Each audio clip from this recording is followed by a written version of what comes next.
Hi, this is Dr. Paul. We're talking with Dr. Garrett Bode, chiropractic physician in Oldsmar, Florida, and we're talking about some of the common causes of carpal tunnel. What causes carpal tunnel? So, Dr. Bode, you treat carpal tunnel in your office, don't you? Absolutely. Now, what have you found with the patients you've seen with carpal tunnel? First of all, if you don't mind, can you tell us exactly what is carpal tunnel syndrome? Carpal tunnel syndrome is something that patients typically acquire from an overuse type of injury, either from sitting at a typewriter too long or, in my mother's case, swinging a golf club too many times in one day. But it's an overuse type of injury where, and basically what it is there is a ligament that crosses the palm side of the hand. Under that ligament there is a nerve root called the median nerve that goes into the hand and supplies the hand with motor function. If this retinaculum or ligament that crosses the top of the palm starts to weaken, then the palm begins to flatten out and compressing that nerve. When it compresses that nerve, it creates pain into the hand or numbness into the hand or even possibly loss of function of the finger. So it's very specific. It's compression of that median nerve. Absolutely. And what are some of the activities you said? So you said...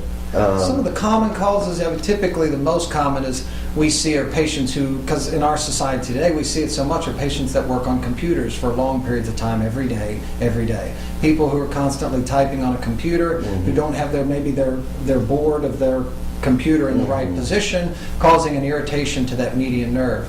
But any overuse type of injury, golfing, even tennis or sports activities, someone who is a writer that maybe writes constantly and doesn't type, but it's basically an overuse type of injury.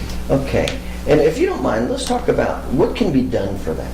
So let's say it's compression of the median nerve, you got inflammation, what can be done for that? There's a couple of different therapies you can do. First and foremost, the thing that I always do for my patients is try to re-strengthen this retinaculum area over this median nerve, because the purpose of that ligament is to kind of cup the hand or create a tunnel there for that nerve to move under. So by re-strengthening that and recreating that, you can cause that cupping to form back in there and alleviate the symptom. So that relieves some of the pressure on the median nerve? Absolutely. Between that therapy, there's also some orthopedic splints and things like that you can use. That's things called like a cock-up splint that patients will typically wear when they're sleeping, or if it becomes severe enough to even wear it during the day. Are those very effective, or like when you take it off, do you just have it again?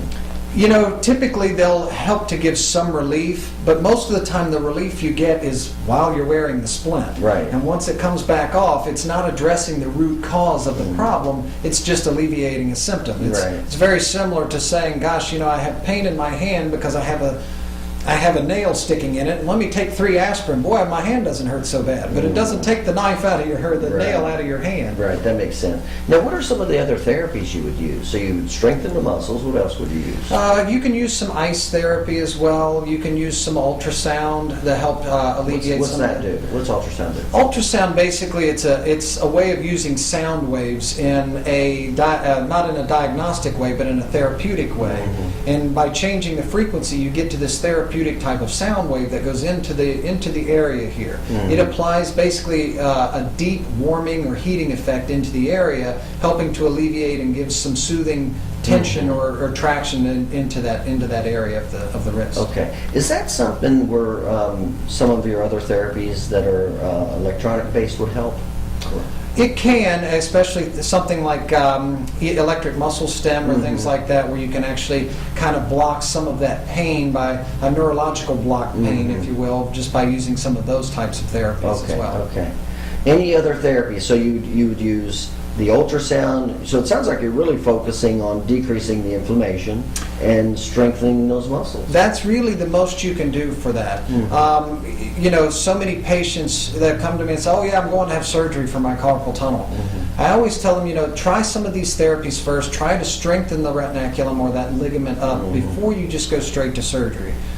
You always want to go from least invasive to most invasive, and so many patients want to jump to surgery as their first thing to do, and Well, it should always be the I last. can understand that if you don't know any better, then, when is it that a person would need surgery if they have carpal tunnel? If they have carpal tunnel and they've gotten to a point where not only are they having the pain into the hand, but they're losing some of their deep tendon reflexes or even getting some weakness or loss of function into the fingers, it might be getting time to where you want to definitely have a surgical consult. Okay. But carpal tunnel is something you routinely treat in your office? We do. Yes, sir. All right, very good. And again, we're talking with Dr. Garrett Bode, chiropractic physician right here in Oldsmar. If you're having any carpal tunnel, certainly feel free to give Dr. Bode a call. You take care.